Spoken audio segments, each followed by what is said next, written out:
Ukraine के उत्तर से लगी बेलारूस की सीमा पर जाकर मोर्चा संभाल लेंगे। इससे पहले यूक्रेन के लवीव शहर पहुंचे ज़ेलेंस्की ने यह ऐलान कर दिया था कि उनकी फौज को बेलारूस से भिड़ने के लिए तैयार हो जाना चाहिए। ज़ेलेंस्की के इस ऐलान के बाद से ही माना जा रहा है कि यूक्रेन और बेलारूस के बीच भी जंग छिड़ सकती है, क्योंकि बेलारूस ही पुतिन का वो अकेला साथी है जो जंग में यूक्रेन के लिए सबसे बड़ा दुश्मन साबित हुआ।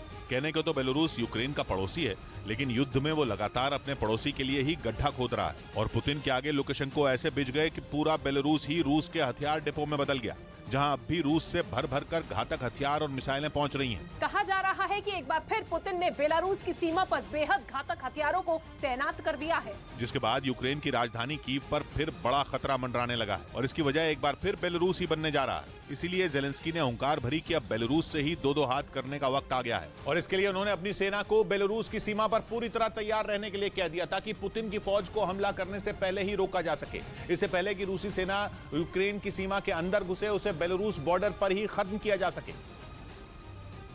और इसके लिए यूक्रेन की सेना ने बेलारूस की सीमा पर अपनी तैयारियों को धार देना शुरू कर दिया। खबर है कि ज़ेलेंस्की के जवानों ने बेलारूस से लगी सीमा के एक बड़े इलाके में अपने खतरनाक हथियारों का दम दिखाया। उन्होंने टैंकों और तोपों से टारगेट को तबाह करने का अभ्यास किया। यूक्रेन के सैनिकों ने रॉकेट लॉन्चरों से इतने रॉकेट दागे कि बेलारूस तक उनकी धमक पहुंच जाए और वो अपनी सीमा पर तैनात हथियारों को लेकर वापस चला जाए, क्योंकि अगर ऐसा नहीं हुआ तो एक बार फिर यूक्रेन के कई शहर रूस के हमलों से कांप जाएंगे। जैसा कि पिछले साल 24 फरवरी को हुआ था, बेलारूस में सैन्य अभ्यास के बहाने जमा हुए रूसी सैनिकों ने अचानक यूक्रेन पर हमला बोल दिया था। वहां से रूसी सेना का एक बड़ा काफिला यूक्रेन में तेजी से दाखिल हो गया था और एक साथ कई शहरों को उन्होंने निशाना बनाना शुरू कर दिया था। यूक्रेन की सेना जब तक कुछ समझ पाती तब तक रूस के सैनिक यूक्रेन के काफी अंदर घुस चुके थे और उन्होंने देखते ही देखते यूक्रेन के कई शहरों पर कब्जा जमा लिया था।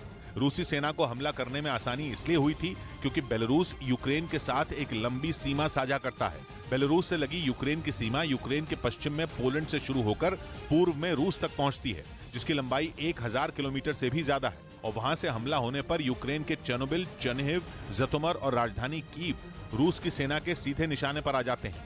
यानी बेलारूस से यूक्रेन के कई अहम शहरों पर एक साथ हमला बोला जा सकता है। इसी वजह से ज़ेलेंस्की अब जंग की जड़ बेलारूस को ही काटने के लिए अपनी सेना को ललकार रहे हैं, क्योंकि कुछ रोज पहले ही ऐसी सैटेलाइट तस्वीरें सामने आई थीं जिनमें बेलारूस की सीमा पर हथियारों की भरमार दिखाई दी थी, जिन्हें बेलारूस और यूक्रेन की सीमा के एक बड़े हिस्से में तैनात किया गया है। रक्षा और अंतरिक्ष के क्षेत्र में काम करने वाली एयरबस डिफेंस एंड स्पेस नाम की कंपनी ने ये सैटेलाइट तस्वीरें जारी की। इन तस्वीरों के आधार पर दावा किया गया कि बेलारूस की सीमा पर S-300 और S-400 मिसाइल डिफेंस सिस्टम की तैनाती की गई है। इसके साथ ही वहां बड़ी संख्या में टैंक और बख्तरबंद गाड़ियां भी नजर आईं। सैटेलाइट तस्वीरों के जरिए दावा किया गया है कि जिस बेलारूस के एयरबेस पर ये रूसी हथियार दिखाई दिए हैं वो यूक्रेन की सीमा के काफी करीब है और इसीलिए इस बात की भी आशंका जताई गई कि यूक्रेन पर बेलारूस की तरफ से कभी भी हमला हो सकता है।